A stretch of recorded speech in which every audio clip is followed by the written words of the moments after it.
Donc, merci tout le monde. Bon après-midi. Ms. McCarthy, thank you for being here. Let me start by saying you are obviously a woman of considerable judgment, refinement, and good taste because you're a Red Sox fan. So that's a very good start. More seriously, you've been really a trailblazer on issues of climate change, really very much an outspoken leader, so it's really a pleasure to have the opportunity to spend a bit of time this afternoon. Let me start, you're a former administrator, you ran the EPA for President Obama, so let's start there.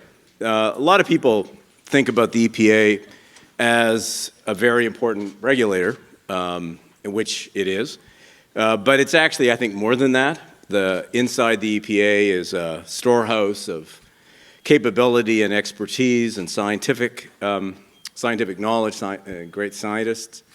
And my question is more around, I mean, it's obvious that under the Trump administration, the EPA is easing back on regulations and standards, and my own personal opinion. You're being very kind with how you're describing that, yes. So I think that's, from my perspective, very unfortunate, but it's pretty obvious, and that's not my question. My question is, over the longer term, given how important the EPA is as a storehouse of knowledge and expertise, what are the longer-term consequences of what's happened with the Trump administration? Is there a risk that, you know, good people are leaving, that knowledge bank is being eroded, that the capacity of the EPA to play the role that it's played in the United States and the debates in the United States that have been so important, that's eroding a little bit like, it's different, but a little bit like what the Trump administration is doing to the judiciary in the United States?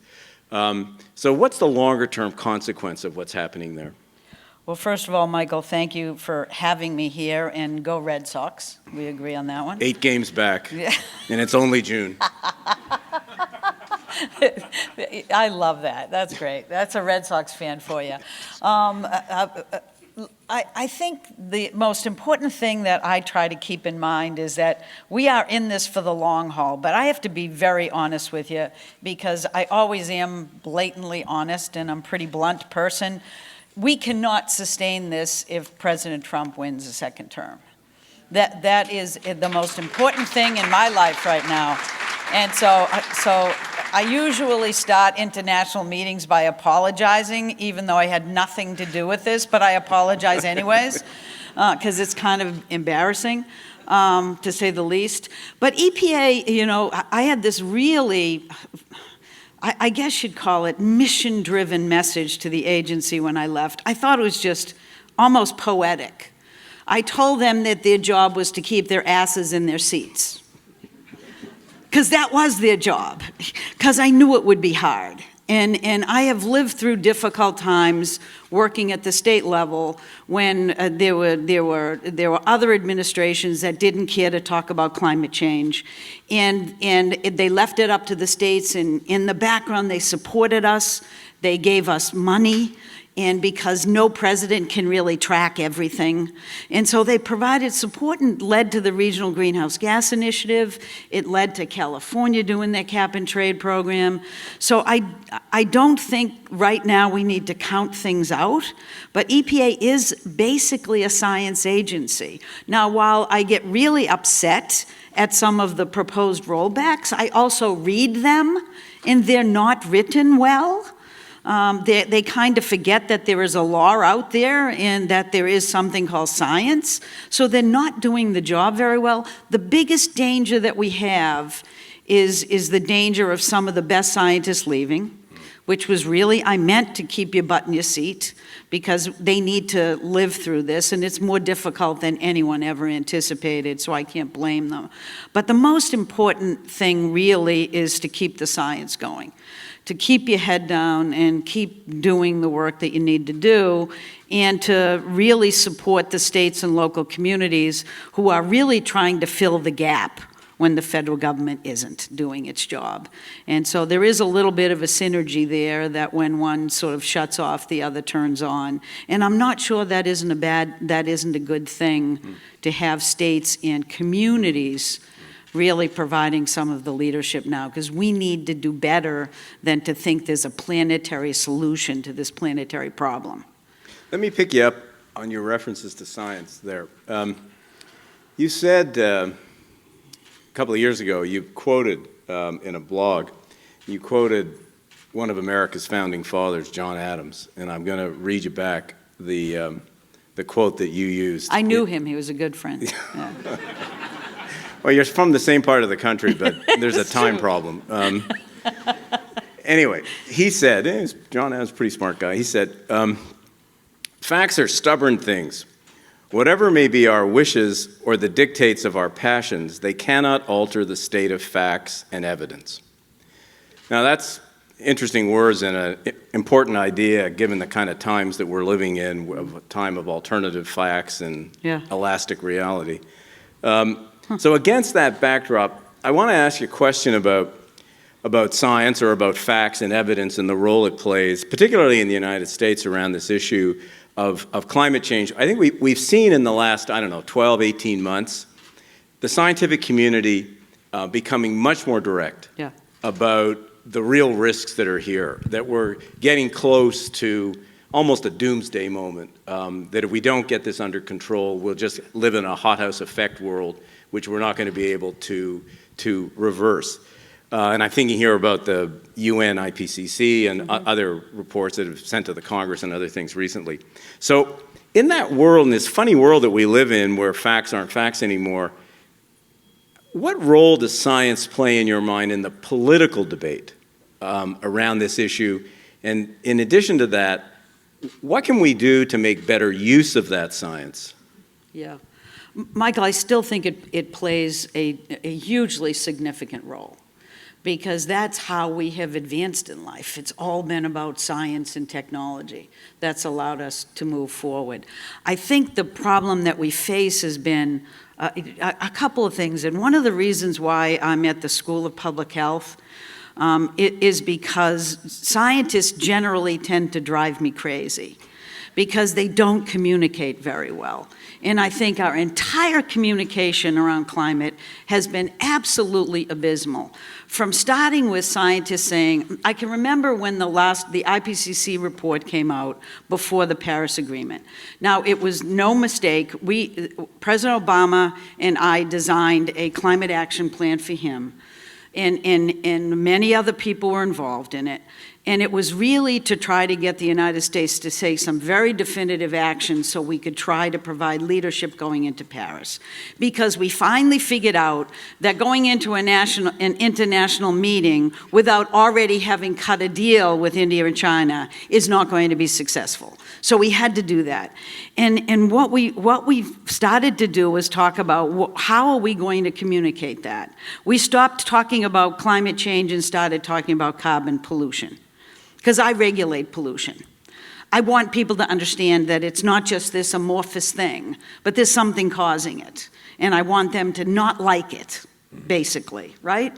And then so all the scientists came in right before, when the IPCC report came out, and they said, Gina, we've nailed it, because now they're saying that it's very, very likely that anthropogenic emissions are the most significant factor in climate change. Oh, and I smiled, I said, oh, that's great. And they left, I'm like, oh my God in heaven. We added a very and we're over the finish line. The problem is people don't understand anything in that sentence. They don't understand how science is done. You know, they actually think that the scientists talk about facts. They don't. They talk about how close to their hypothesis they came. So it's not really very helpful to frame it that way. And so I kiddingly, and maybe not so kiddingly, go around and tell everybody that if someone asks me about whether climate change is real, I tell them three things. The first one is, yes, climate change is real. Secondly, man-made emissions have caused it. And the third thing I say is that's why women need to rule the world. And I believe every one of those facts. No, seriously, I am there to translate. We have to stop thinking everybody understands this and talk to them more directly. And frankly, talk to them more positively. I'm tired of polar bears. I love polar bears, not up close. I'm not offended by them in any way. But it's not about polar bears. It's not about the Arctic. I'm tired of news reports. We talk to the journalists. If you have another crumbling glacier, to explain how important it is in my life that we address climate change, I'm going to flip out. You know, we need to stop making it such a difficult thing to get your arms around and understand. Speak more clearly, even if it isn't in scientifically precise language. Just get the gist of it and get people involved and engaged and let them know that it's not really polar bears, it's them. It's their families, it's their kids. And then maybe we'll have an opportunity to get beyond the nonsense of the misfacts. And EPA is going to be a very important actor in that. They already are, they always have been, and the challenge that we face, I think, mostly with this administration is that while they're writing terrible rules, underneath those rules are changes in the way science is done, that if that ever becomes acceptable to a court, we could be in a lot of trouble. Let me, if you're willing, let's move out of the United States, or partly out of the United States for a while, move a little bit more internationally, more globally. Yep.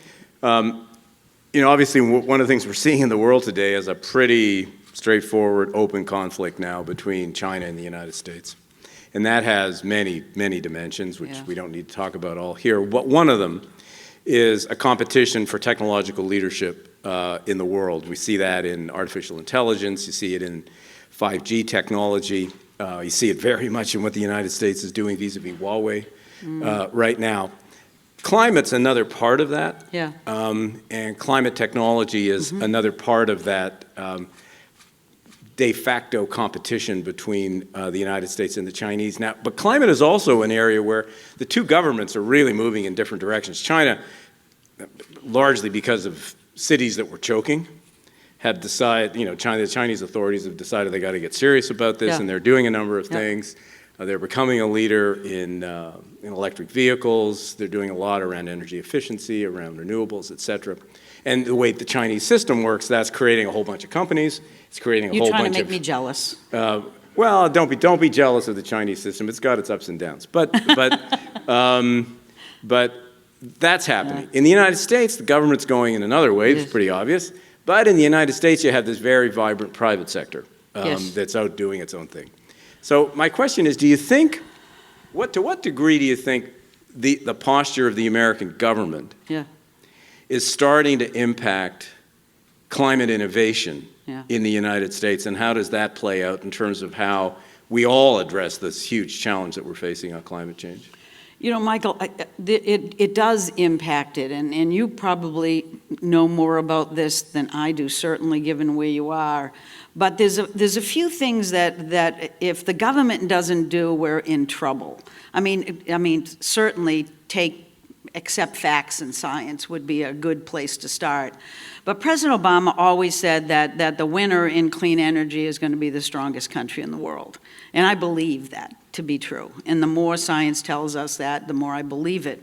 And so we're losing out to China in terms of job growth associated with clean energy. And so the trick is the federal government, one of the most important things that it does is this: there is a societal need for change. Then the federal government generally is going to be a funder of an innovation. They want to get it started. They want to throw a lot of money. That's what the Department of Energy does with the EPA program. And I think that's one of the biggest things that the federal government can do. And the fact that that consistently is not being spent or is being diverted or not supported, I think that's a big deal. The second thing is the federal government can buy stuff and change markets. And so what we're ending up doing, I think, is just slitting our own throats temporarily. We'll revive ourselves, I'm hoping, but we're losing to China as a result. And one of the fascinating things about this is just to figure out how you get the private sector to step up when you're dealing with a president that is such a threat to the private sector. You know, I think, and I don't know, and I mean that in the sense that, you know, he just picks winners and losers in his own head, and it's very difficult to figure out whether there's any justification, whether he's thinking about what's best for the people in the United States as opposed to which check mark do I put? Do I hate them or like them? And it takes a lot of courage in that atmosphere for the private sector to stand up. So I don't have any doubt that the private sector is shifting and that they're trying to do the right thing. But getting people to stand up and say that, and to say we're all in, is hugely important, and it's not happening. And they're going to have to figure out between now and a vote in 2020 what side they're going to be on and how visible they are in saying this is what they're doing. And I think that's going to be really important. I really do. And I think we talked a little bit about, some of the folks like Ceres and others that are trying to bring transparency to this. I think it's hugely important. On that issue, you talk about the private sector. Let me just make a very short crosswalk between that and the investment business.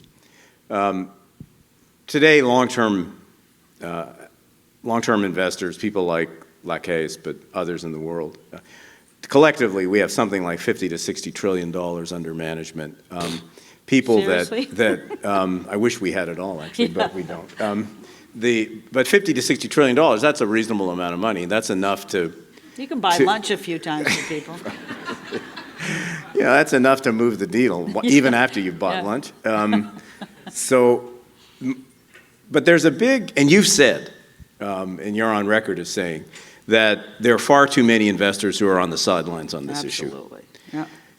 In our business, and I certainly agree with that, that's 100% right, there are way too many on the sidelines. But in the investment business, there's a big debate about what investors can and should be doing. There's one group, and sadly I think it's probably still the majority, that says, well, no, I can't do anything about that because I'll earn lower returns and it's not consistent with my fiduciary obligations, so I can't do that.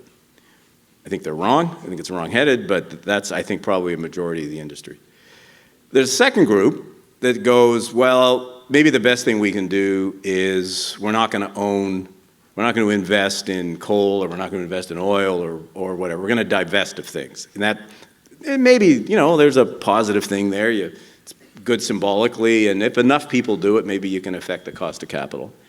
Then there's a third group, much smaller, that says, no, what we really need to do is change the way people think here, because we got to stop seeing this as a constraint, we got to start seeing it as an opportunity, and we got to start thinking from a more positive frame of mind about seeking the opportunities that the battle against climate change are going to create for investors. Discounting the first one, because those are the people who say, let's not do anything, what do you think, what do investors need to do in your ideal world? What are they doing, and what role can and should they play? I think I see the investment community needing to change their messaging the same way as I'm working on right now, which is, and it's hard to frame it, and I don't know if I have it all right, but I want people to think about climate change as a wake-up call, clearly, an immediate wake-up call. But I want them to think about it as an opportunity for change that's better. I want them to think that I'm not asking them to sacrifice, but I'm asking them to run to a future that's better, a future that's healthier, a future that's cleaner, and frankly, a future that is more just. And the reason why I'm at Harvard is mainly because I like to say Harvard, because that's always fun. But really, it's because of the students. It's because there is an edginess about young people now that I think is going to drive change.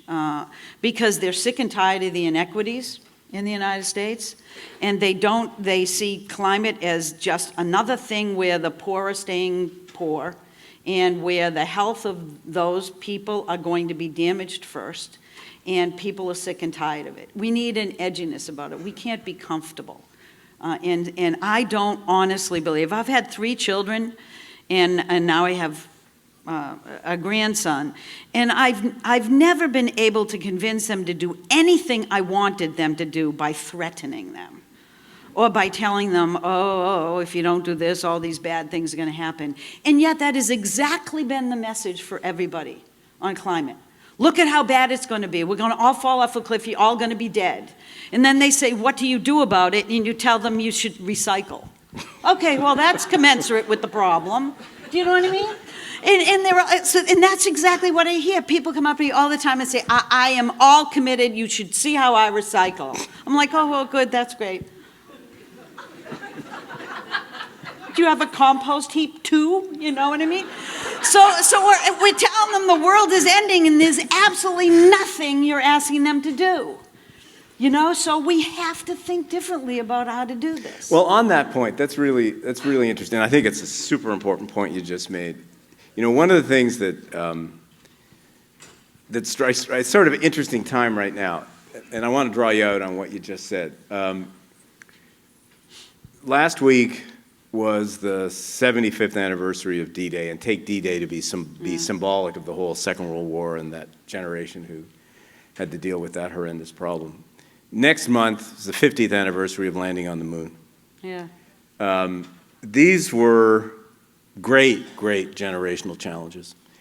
And those earlier generations, they stepped up, often at enormous human cost, in the case of World War II for sure. But they stood up. And in the case of the moon landing, it opened the door to a whole generations of technological change and advancement as a result.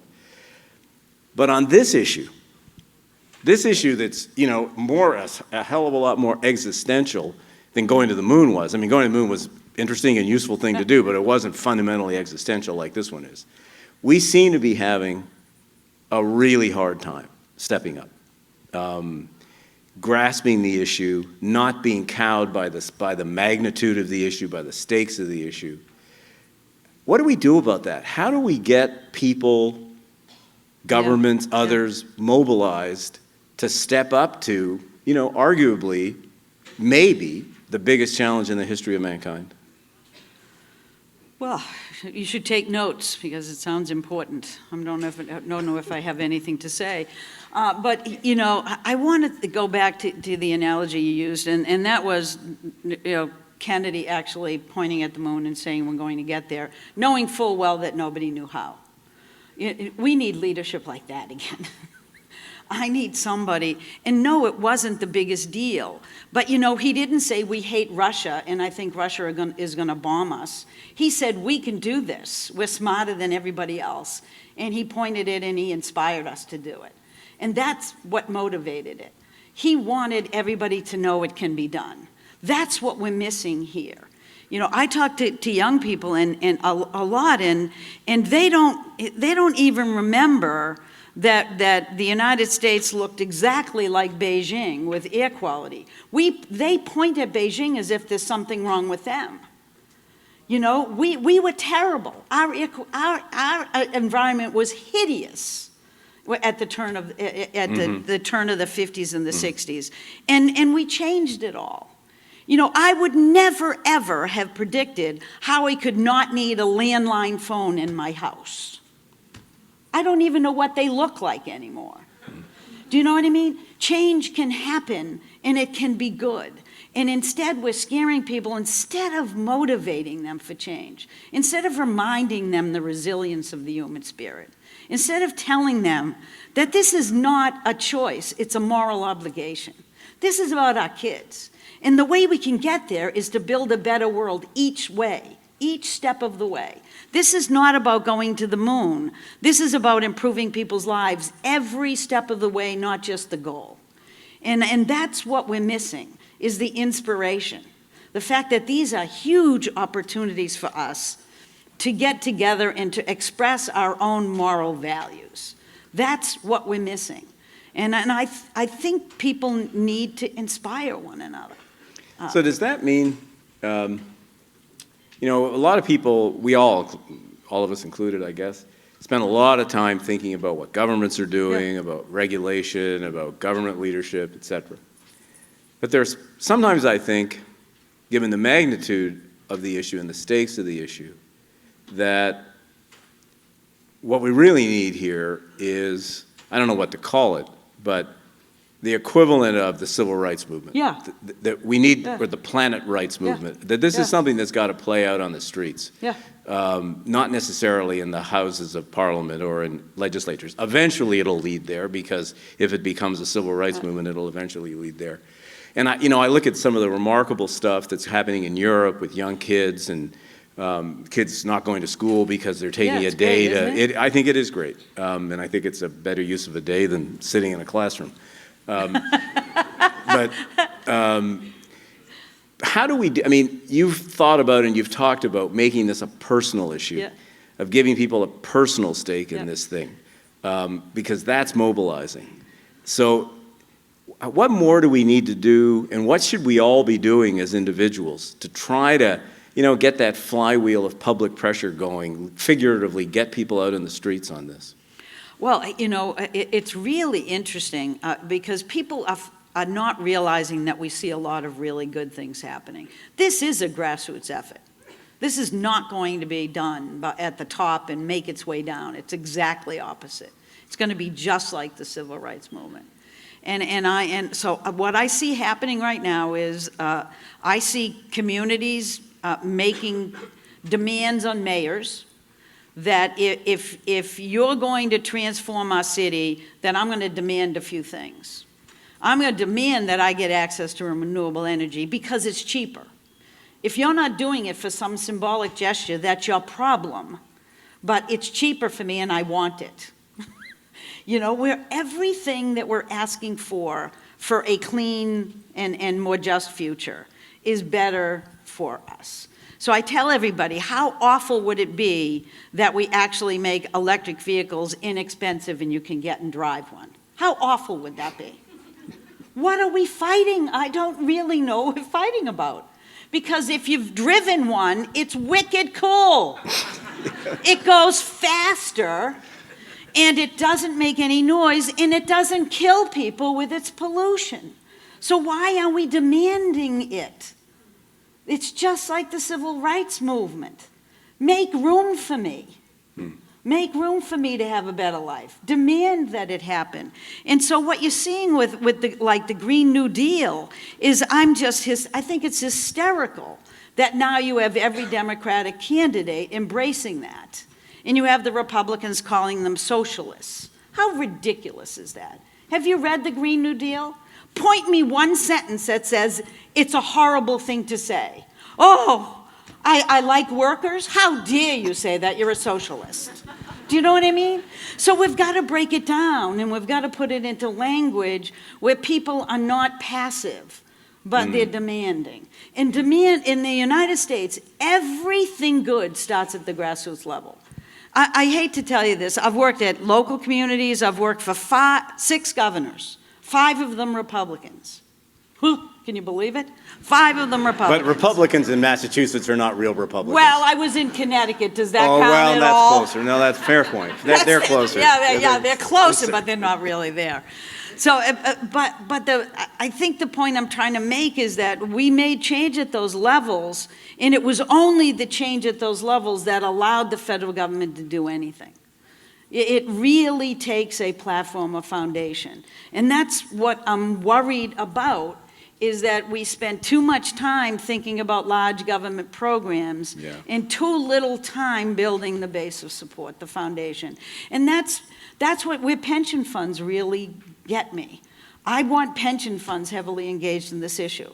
I think if you think that climate change is as big a deal as we're talking about, and you have a pension fund where it's taken teachers' money and put it into a fund, and you're not talking about climate change investments with that pension fund, you are not doing right by the people who paid into that fund. Couldn't agree more. I want to talk to them. So I need everybody that has a pension that pays in it demanding that their investment goes this way. I agree. Couldn't agree It is more. all about this. This is what it's about. It's grassroots. It's every individual saying, I don't need to have sit-ins at my pension fund. I need to say I'm not paying my friggin' pension anymore. You're not getting my money until you start paying out to invest in my life, in my future. Why can't we afford a good education system? No, It's couldn't agree nuts. more. How big a role do you think this issue plays in the 2020 election? I think it's going to be huge. How fun is that? I mean, seriously, look at everybody's trying to outdo one another. How many trillions should I say we're going to invest in climate? I think it's great. And I think it's a riot that Governor Inslee, who's a really lovely man, he's really mad because they won't have a debate on just climate change. Who'd watch? I mean, seriously, it's kind of a boring conversation for most people, but it's kind of cool that he can get pissed off about it. Because generally, they don't even, we people are sitting in the background going, how many questions do you think there are going to be on climate when they do a debate? Do we get one and we go, oh yes, we had a climate question. Now it's nothing like that. It is nothing like that. It's entirely changed. And so I think we have a really huge opportunity for a change in the United States that is going to really move us forward. But really the question is going to be, how do we get young people to vote? And I think part of the problem is that there's been a concerted effort, frankly, since the Reagan administration, to really say government's the problem, and continually, as you degrade the ability of government and how people think about it, you have fewer and fewer people voting. And they are the very people whose views need to be heard and whose vote need to be counted. And I think we know that. You know, Michael, we were talking about it. Yesterday, I spent my time, it sort of felt a little bit like PTSD. I went back to Congress and testified. Generally, that's never been a good experience for me. Actually, not generally. It's never been a good experience for me because it's always been, you know, I just had a Senate, you know, Republican Senate, and when they called me back, it was all about how climate isn't real and why you're doing this and you're killing jobs and blah, blah, blah, blah. So it was never humorous. But I went back and I testified on the Hill at an oversight hearing about EPA. And it was me and 3 former EPA administrators under Republican administrations, Ronald Reagan and the 2 George Bushes. It was Christy Todd Whitman, it was Bill Riley, and it was Lee Thomas. And all of us said exactly the same thing, that we're sick and tired of this, that EPA has to step up. This is nonsense. We got to believe in science. We got to do facts. And it was so fun for the first time to do any kind of a hearing. And that is because so many things have changed. That is because they had to stand up and they had to speak. But it was also amazing that there was not a single Republican who asked a single question about the validity of climate. None. They didn't question it at all. And the reason is because people in the United States aren't questioning it. They're reading the polls. And they're seeing that people are really worried about climate change. They may not want to call it that, but we're in tough shape right now. When the Midwest is as flooded as it is now, you're going to have people reacting to it. And so there is a significant opportunity that we have here. What we're missing is connecting solutions to the problem, is getting people engaged in that, doing your own community plans, demanding that we actually increase public transportation, getting electric infrastructure out there. I did a very good thing when I went after Volkswagen, because I got $20 billion and lots of money out to the states to actually do electric infrastructure. Now, having said that, it clearly wasn't me, it was the really smart people at EPA who figured this out. But it was not, it's well, not leadership that. plays a role. This has been a real delight. You are a real source of creative thinking and a voice of hope and determination, and if I might say so, really, really great leadership. So Michael, thank you, and it's been a pleasure. I'm honored to be here with you.